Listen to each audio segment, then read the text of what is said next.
On today's podcast, we're going to try and complete a topic we started last week. We started last week with the base rules of counter, and this week we're going to talk about the numerous ways that we dress it up and the variations off counter. This is Mark Holcomb, joined by Kirk Brown for the Football Coaches Corner podcast. Today on the podcast, we're going to obviously come off the favorite play a little bit and talk about a lot of the variations we have. A recording of our podcast will be available through the podcast vehicle of your choice, as well as our YouTube channel, which is footballcoachescorner.com. Please hit the like and subscribe button if you like what you hear. And we're going to get things rolling with our variations. All right, Coach, get that stuff shared for me. You got it? Yes, sir. All right. Okay. First variation. We and a lot of these things we just tagged to it. So we're just talking counter here, and we just made an arc tag. So now the Y and the teaching progression for this, the Y is going to kind of slow step at the DM because we also run some counter GT with a Y just kicking the end, but now we're going to read him. And so quarterback, the read doesn't change for the quarterback. He's going to read the DN. As far as reading the DN, we don't talk about near tip of the shoulder pad or any of those things. We say, if the guy can make the tackle, pull it. If he can't make the tackle, give it. I think that's easy. Some guys make it very hard and make the rules a lot and confuse the quarterback. And I think that's just the easiest way to do it. But your Y is going to slow step the DN, kind of like he's faking to block him. And then he's going to arc and block whatever force player we have here. Reading the DN, obviously quarterback's going to get a give if the DN's slow to react. And if he chases the pulls and gets in there, then the quarterback's going to keep it off the edge, and he has a lead blocker. So we're going to get into clips of a lot of these later, but we're going to talk about the different variations first. So, all right, jump to the next one. All right. Talked a little bit about this one last week. Quarterback counter. I think Coach made the comment a couple times. Anytime we get inside the 20 or anytime there's a short down in distance, this is something that's probably coming. And the reason being here is your F is going to replace the read key for the quarterback, and the quarterback's going to keep his eyes up and look for the opening in the middle. And this protects you from C gap to C gap, and it's a good run, especially when you got guys that are trying to load the box and outnumber you. And on a podcast, in the future, we're going to talk about pre-snap relief and things like that, about when you get man coverage or when you get numbers, throwing bubbles and gifts and just now screens. But this is a way to give a variation. And again, I talked last week also about if your linebackers are undisciplined, this is a good counter off of that too. All right. All right. Now we're going to talk a little bit about option.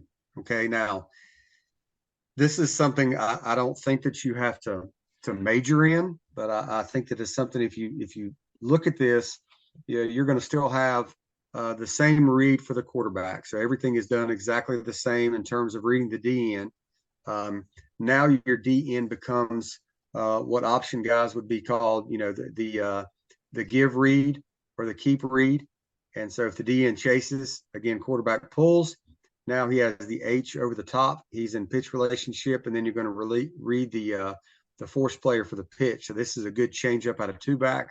And I know we're going to talk about another one coming up here in a few minutes about how to get in two back and not only have option, but also have a way to block that DN. But this is just something that you can add in there. I think anytime you start talking about defending people from a defensive perspective, you got to make sure that your option responsibilities are solid. And if they're not, then this is a nice way to get out there on the edge and get on the perimeter. Yeah, and this is, obviously the most basic way to do it. And I think Coach has got some film in here where starting in 2x2 and we're motioning that guy around like an orbit type motion, or that guy's, going in orbit motion, then returning. So you can kind of dress this up a lot of ways. And I think we got a couple clips of film that'll, show us that as well. Yeah, the nice thing about it is you can carry this from week to week. One week you go in 2x2 and motion over the top. Next week you're in two back motioning. So you can just mix it up and it's the same read for the quarterback. Here's what we talked about a little bit of the X. So you get a two back now. The read is out of this for the quarterback. This is going to be a give. So your H now is just replacing and coming across the football and kicking the D end out. Really, to be truthful, you could do this with your Y. You could do this out of a pistol alignment or a lot of different alignments that you want to just to make it look different. But again, a way to protect your run from edge to edge.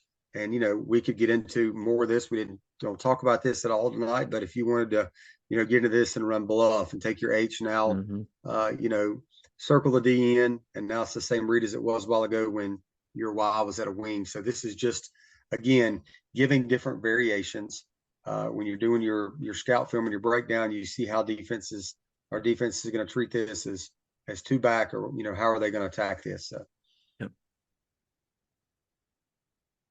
All right, now on RPOs, we'll talk about at a later time. That could be something we could have a ton of podcast on. But this is we talked last week about our Texas call, basically turning counter into long trap against a 4-1 box or a 3-2 box, either one of those. And this is kind of a way for us to keep the backside in, taking care of him. There's no read in this for the quarterback, so he's protected. Now the nothing changes for the guard, and now the second puller, the Y, is pulling to lead up in there. So we have, again, every gap covered. And if you wanted to get in anything, I know Coach is going to talk later on in a podcast about glance. You can talk about pop routes, hang routes, slants, hitches, whatever you want to talk about, and read that box there that we've got drawn up on the video for you where the backside linebacker would be.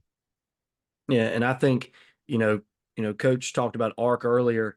This is a good run. If you've got a quarterback who you don't really trust, running the football as much, you can kind of, make sure you're blocking, first level defender, letting the Y then be the wrapper. And then, teach that quarterback that if they're flowing really hard, then he can pull the football, but it's not a pull first type of play, like GT can, turn into sometimes. So definitely love this run. Love that tag. Georgia just replaces. So now the guard is going to block back on B gap, and this is going to be more like your tackle trap or your dart look. Really good again against a 5-man box. The quarterback doesn't have to have a read again. If you wanted to, you could send the guard to the backside linebacker and read the end like you want to. But I think you're probably doing this because you want to run the football against a favorable box. So this is something we added this past year. We had not run this, and we had a couple of good runs off of it. But I think your quarterback understands that everything's protected. And again, you could RPO off this. You could slant. You could glance. You could do a lot of different things off of this too. But this is another one that I feel really, really is good against teams that want to run a 4-1 box and try to play you with two high safeties. It gives you another way to run the football. Yeah, and I think just to kind of touch on what Coach is talking about with your Texas and Georgia tags, nothing changes up front, but just the blocking responsibility of backside guard or backside tackle. So, I feel like it's really easy to add. It only changes those two guys for those two calls. So it's not very expensive, but it just, gives you another layer as a coordinator.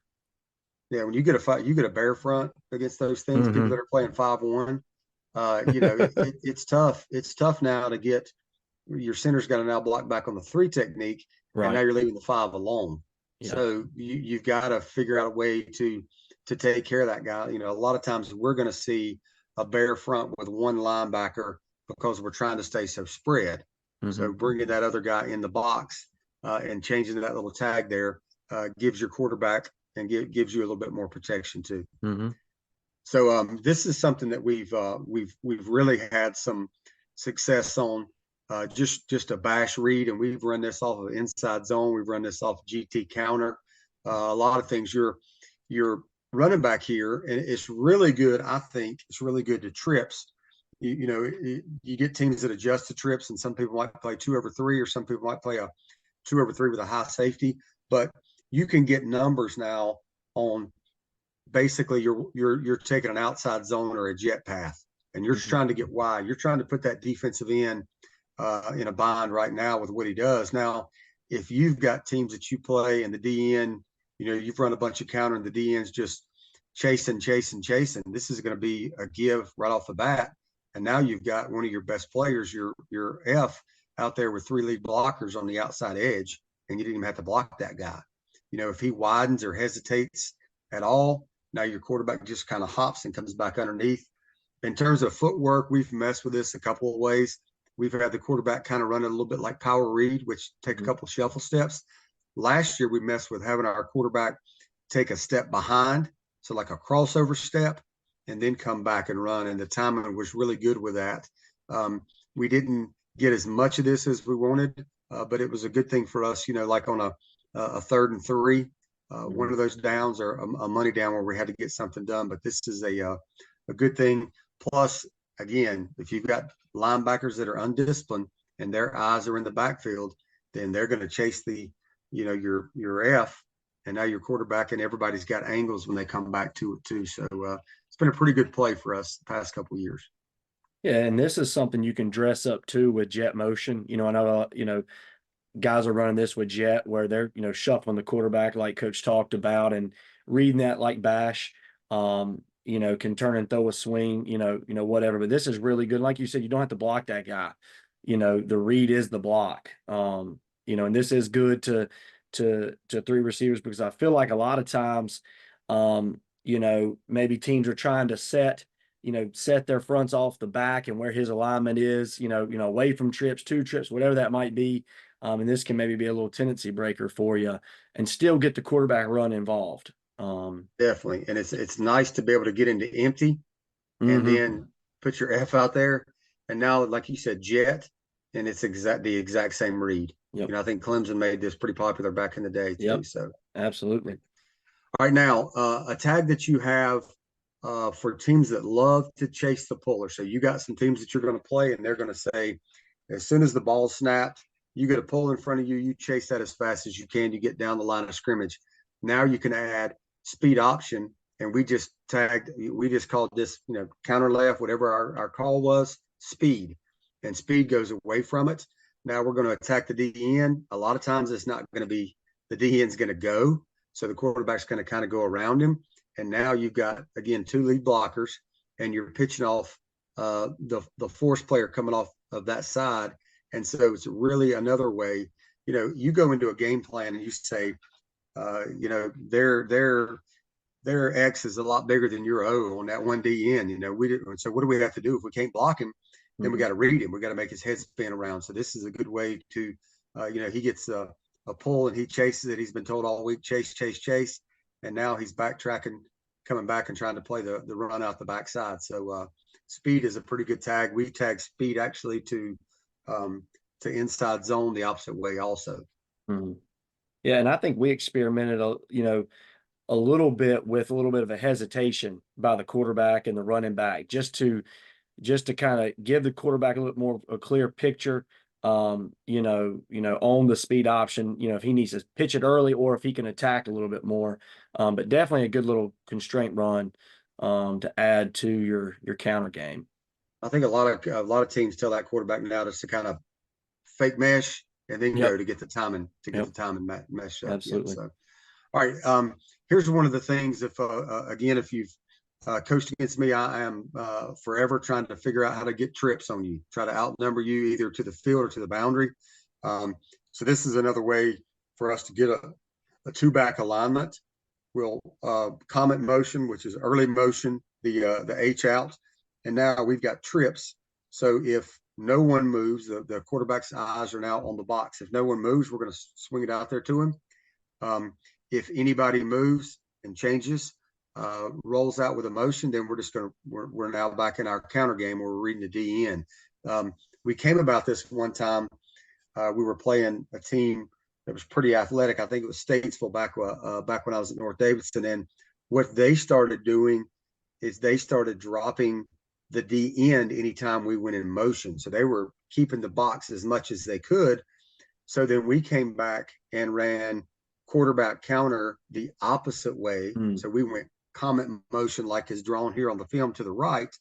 And then the F now kicked the backside D in. And now we went counter to the front side, and that D end was leaving. So we basically had two wrappers. And it was kind of, it's kind of one of those things that you come up with on I think we came up with it at halftime and just started saying this is an adjustment. And we had some big runs off that. And again, that DN was a very good player. So now you're talking about a DN who's chasing motion, a DN who's not.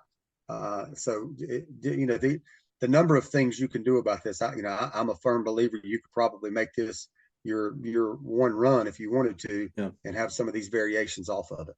Absolutely. Yeah, this is, and with this motion, like Coach is talking about, there's so many things you can do, whether it be stick out there with the motion, whether it be tunnel screen back to the single, slow screen to the running back, just a wide variety of things off of this. Yeah, screen and go. That's another one. I mean, just a lot of different things. Yeah. This is a play we got from the coaches at Oak Grove this past year, which is counter, and basically you're just running an arrow. Now, I think a lot of people do this with the H aligned in an H off position, but I think this is pretty good because again, you're not changing the read for the quarterback. The quarterback still has the give read off of the DN. For the counter, the DN, you've been sending the H to him. You've been crisscrossing him. You've been doing a lot of things to him, blocking him, reading him, arcing him all night. And now you're just going to release this guy into the flats on an arrow route. The ball's going to be caught behind the line of scrimmage. So you've got two blockers in front. So again, it's just another way to kind of dress things up and get your football. The way we build our offense, obviously our F is probably going to be our best guy with the ball in his hands, and our H is going to be the number 2 guy in terms of that. So another way to get your guy the ball in space with lead blockers in front of him. Yep.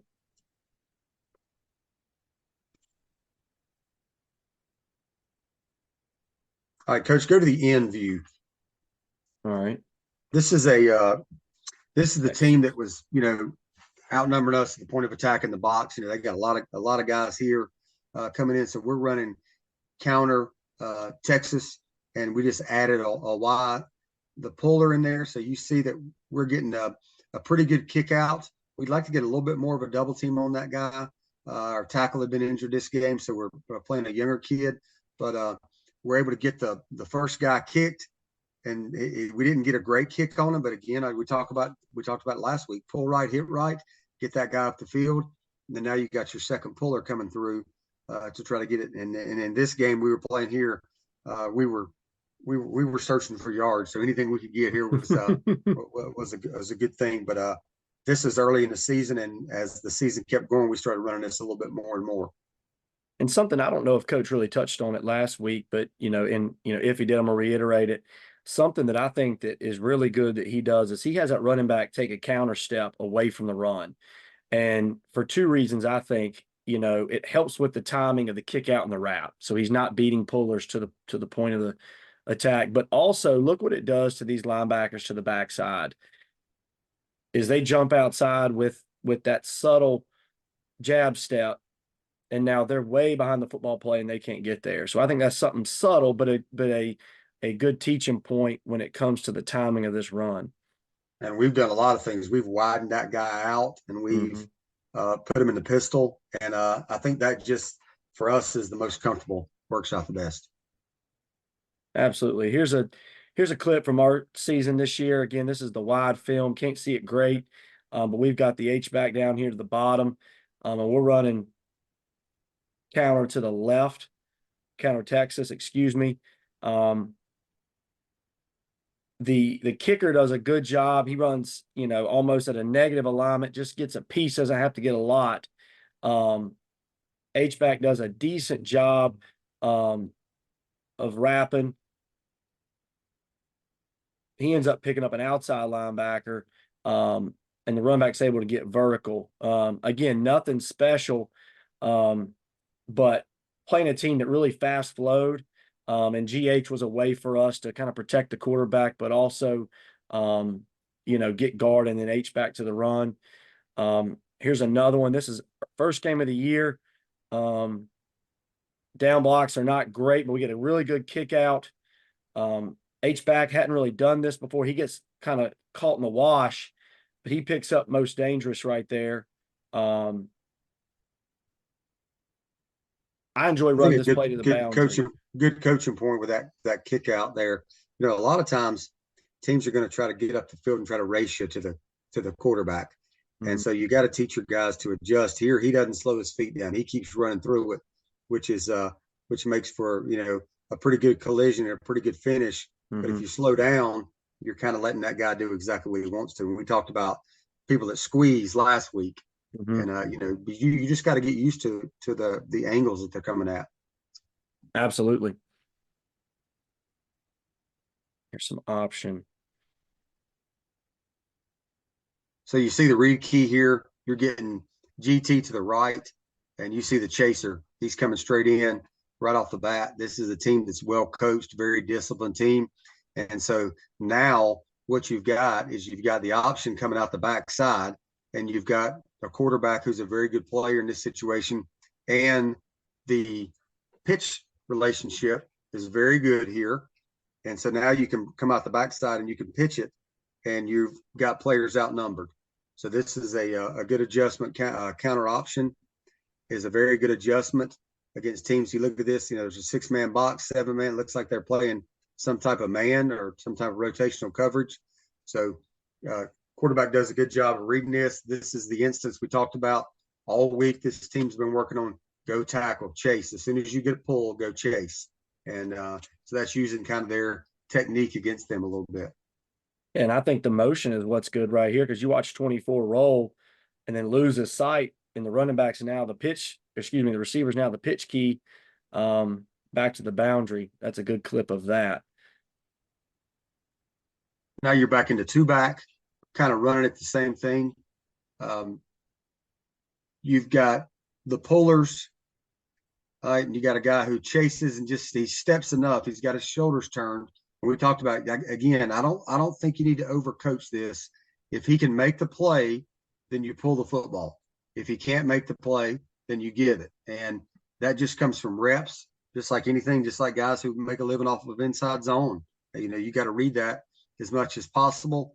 This guy's flying to the pitch. Quarterback does a very good job of putting his foot in the ground and making this guy miss. Again, we talked about being option responsibilities. You got to be sound on your option responsibilities anytime you do defense. And if you're not, this is a situation where somebody's going to make you pay.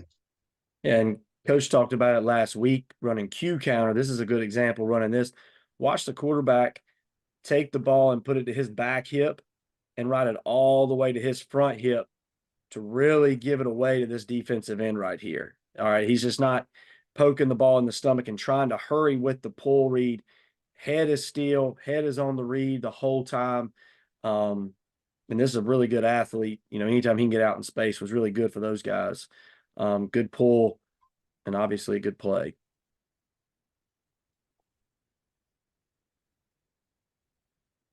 All right, now you've got an H-back added to the mix.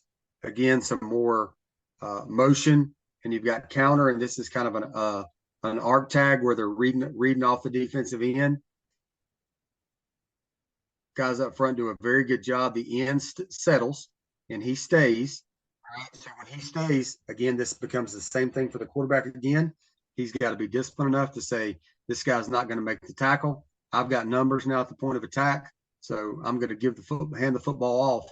And this gives a lot of different things. You've got a lot of eye candy going here. You've got, an H-back in the game. You've got a guy coming in motion, and he's coming back in motion the opposite way.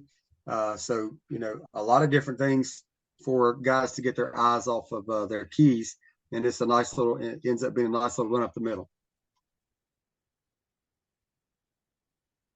Here's going back to some 2-back counter.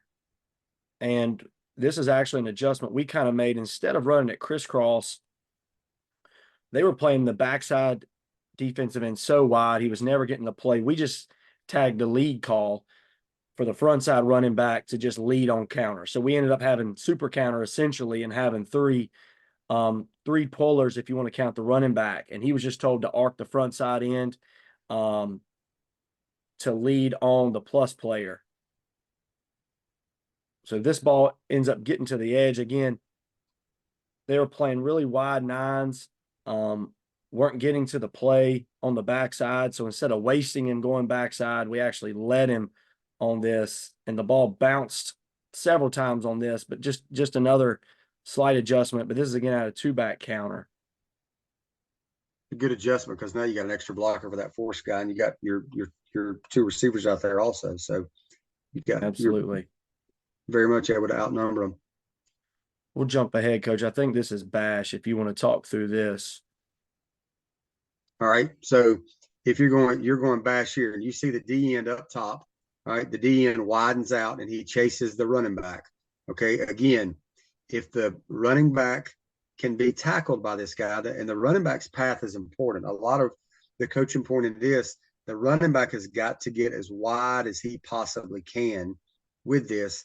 And if he gets wide, then remember, this is run two trips a lot of times. So he's got three guys out there already, and he doesn't muddy the read up for the quarterback. Now this guy's shoulders are turned. He's widening out. He folds back inside, and this ends up being a nice play because, again, having numbers and guys at the point of attack. If you look at linebackers here too, the linebackers, one of the linebacker in the middle is reading he's not getting the pulls in front of him. He's reading the back, so he steps out and gets out of out of his fit and allows that down block to get to him. Gives us a lot longer to get to him. So ends up being a nice run by the quarterback and a very good read, I would say, here on this play. Probably didn't call this play enough, did we? No. Probably should have called a little bit more. You're right. Yeah. Here's an arc tag off of jet. So what you've got here is you've got jet motion going to the left. We've got our H-back to our left, and he's going to be arcing to that outside linebacker. The jet's just for eye candy, but again, we're trying to get these linebackers, trying to get these safeties moving. And as you can see here, they're lining up with a 4, and he still jumps outside. So the quarterback makes a good decision on a give. I think you talk about 4 techniques. I think when you start talking about 4 techniques, you can arc tag those guys with tackles. Yep. Just read them also. But adding the H here gives you a little bit more look. Anytime, and we talked about this a little bit last week, anytime you get jet motion and you get guys moving, you're going to get guys that are undisciplined. The inside linebackers here are chasing the jet, and you can also use that jet to hold. It kind of holds that 4 technique, and he kind of widens out a little bit when he sees jet coming across his face. I tell this story a couple of times. We ran jet one year and never handed jet off the entire season, but people kept chasing jet. Good. I mean, it's just something that's it's a very good motion, and if you have guys who can run it and you can hand them the football every now and then, you're going to get them on the edge quick too. Absolutely. All right, this is the speed tag that Coach Holcomb touched on, speed and its arc. So we've got H-back down here to the boundary. We're running GT counter to the right, and we've told this H-back to do his duck walk like Coach talked about, and then he's going to arc this outside linebacker. You're going to get kind of a little bit of a bluff on the mesh like Coach talked about, and then we're going to try to get out and pitch relationship, and we're going to pitch off this defensive end. So here, defensive end kind of holds, attacks the quarterback. Quarterback deals it really early, and now the arc player, the H-back, he's now able to protect like a load option type situation. Yeah, you're basically loading on the guy who's responsible for the pitch player, and now again you've got numbers. You got a pretty good blocker in space there with your Y getting out there. He does a very good job. Receiver gets just enough of the defensive back, and it's just a way to give numbers. And if you look again, you're going to see guys' eyes in the backfield. They're getting pulls, These guys are disciplined. There goes two guys with a pull, and the other guys are coming out, widening out, and he kind of takes himself out of the play a little bit. Absolutely. Good constraint play.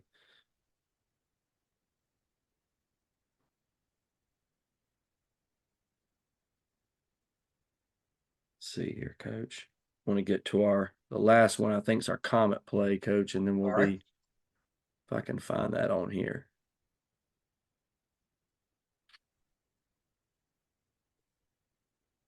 I don't think it's on here, but we can touch on that. We can touch on that another episode, maybe on our RPO stuff. Yeah. Comet's a good motion to add to anything, and it kind of dresses up your runs. And so, guys, I know we've thrown a lot at you tonight. If you've listened to this podcast and, going through all the different tags that we've had for counter, and this is just coming from, a lot of years of running the play as a base play and then trying to figure out things that would come off of it. So we thank you for listening to the Coach's Corner podcast, and or watching on YouTube if you're there. We had a great turnout last week for the number of downloads, so we're excited about that. We would invite you to visit our website, which is www.footballcoachescorner.com, for some free downloads. And also, if you have questions, or if there's some thing that you saw tonight that you would like, feel free to email us, and that's at fbcoachescorner@gmail.com, or DM us on X, and we'll be glad to get this information to you. We're going to share whatever we can, and be glad to share this information. We want to include you and your thoughts and questions. We want to help you to run your program to the maximum efficiency that you possibly can. Our goal is to make this podcast a place where all football coaches can come and collaborate. So until next time, coaches, this is Mark Holcomb with Kirk Brown. Please continue to coach with pride, passion, and a purpose.